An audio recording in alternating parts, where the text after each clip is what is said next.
Welcome to Chatting the Pictures. My name is Cara Finnegan, and I'm a writer, teacher, and historian of photography. And I'm Michael Shaw. I'm a writer, a psychologist, and also the publisher of Reading the Pictures.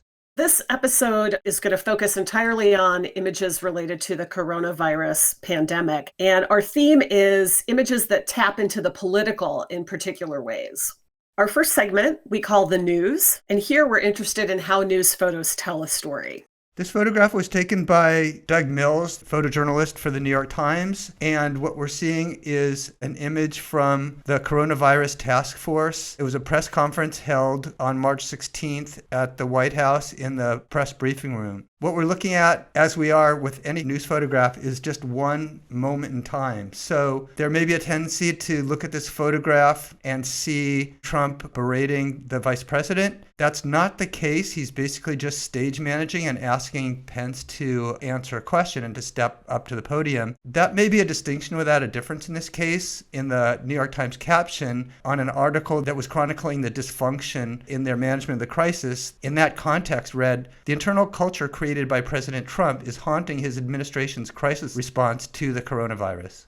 You know, there's a couple of things that really make this a distinctive photograph. The first really is this kind of open podium. Trump is standing off, gathered together, but that kind of gap in the middle, there's no one standing in front taking charge. That echoes a number of things to me, including Trump's now infamous statement that he is not responsible. In addition to that, in these days of social distancing, we can't not talk about body language. The body language playing out in this photograph is really compelling for the ways in which the downcast eyes and sort of sideward glances of the experts. I'm looking particularly at Fauci and some of the folks in the back. It's sort of like they're required to stand there to do this thing for this kind of media managed moment when really what needs to happen is offstage. And the perennial question we've all dealt with during this crisis is there anything happening offstage, and are the right things happening offstage? In another administration, and one that was less concerned with optics, the person who would be running most of these pressers would be either Dr. Fauci or Deborah Birx, the White House coronavirus response coordinator. They're the experts, and they would be doing most of the coordination and the interfacing with public. So raises the question of, what do we have instead?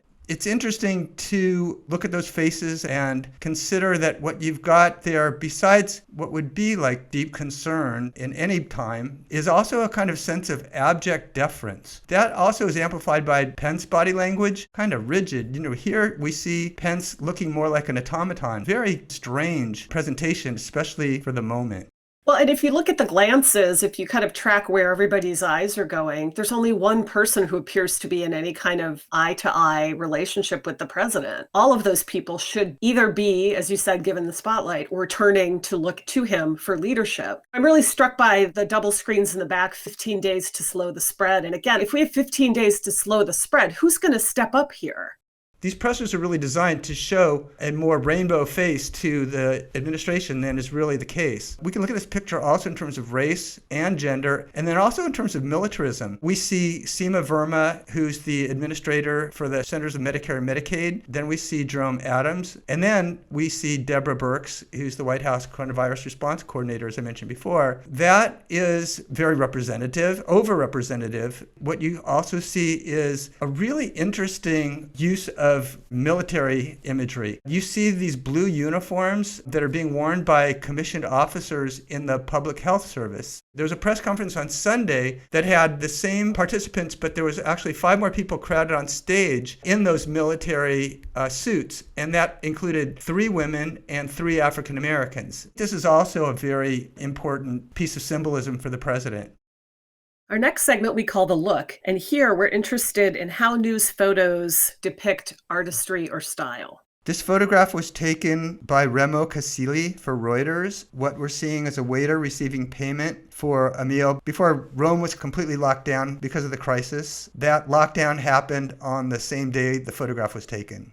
This photo is really a study in contrast, isn't it? The formality of the waiters in their coats, their white gloves, the polite bow and deferential smile of the waiter, but it's behind an ad hoc mask. And if you look closely, you realize the gloves are not fancy restaurant waiter gloves. They are gloves to protect the workers. And then there's also this contrast between them and the woman that they're serving, who seems, at least in this moment of this snapshot, as kind of having her last hurrah before everyone literally will need to go home. Yeah, it's funny too that the masks are not covering anything really. They are not N95s, they're not N99s, so in a way, they're almost decorative. Yeah, if you contrast that with the man in the background who's wearing a more suitable looking mask, you really do see that contrast, right? Who doesn't have better protection, who is serving whom. The woman at the table appears to be taking really no precautions in the sense that she is not wearing a mask, she is not wearing gloves. She appears to be sitting at a table, maybe socially distanced, but certainly not from the waiters.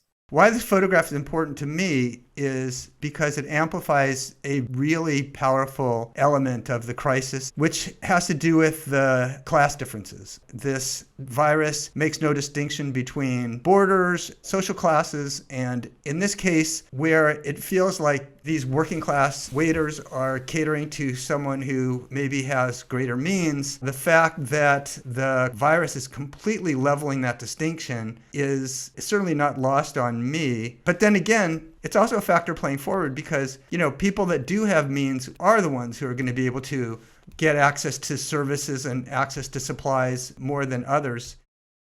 Let's move on to our next segment that we call the pick. And here we're interested in how certain photos get public traction.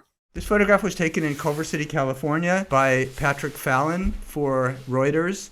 And it shows a pedestrian pushing a stroller as people wait outside a gun supply store. Again, a real study in contrasts. The text on the building is the thing that draws my eye first to this photograph. Guns, we buy guns, knives, collectibles. Then you see all the people. And then suddenly that orange jacket in the foreground pops out and you follow the hand of the orange jacket down and whoa, there's a baby. So it draws you to that background. And yet you've got this, in some ways, seemingly opposite kind of scenario playing out in the foreground. To a certain extent, I think the photo as a whole just highlights contrasting responses to this crisis. Do people feel as though they have enough information to go on? The guy pushing the strollers on a phone, maybe scrolling through a news feed. Why are all the people standing in line ostensibly to buy and not sell guns? Because they're anxious that their government is leaving them on their own. Or conversely, they might be anxious that the government is going to take over, limit their freedom, and come and take their guns. And then if you're being snarky, you can also ask what happened to the social distancing? Where's your 6-foot separation that has been emphasized so strongly to people in Southern California and in the state? I think what happened to social distancing is a really good question. In fact, in none of the photos we've talked about in this edit are people practicing the social distancing that we now know we all should be practicing.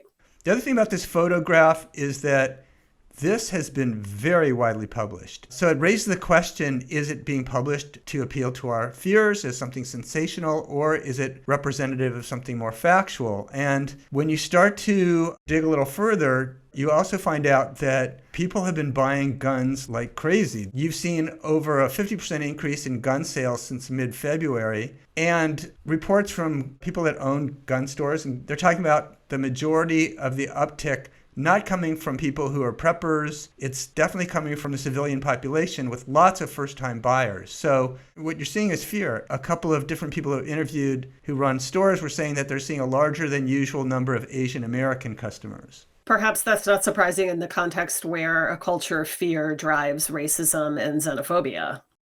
Thanks for joining us. Because of the magnitude of the crisis and the amount of imagery that's out there, we are doing a 2-part program this week. Also, make sure that you watch our coronavirus episode on the social and cultural impact of the pandemic so far. Thanks a lot.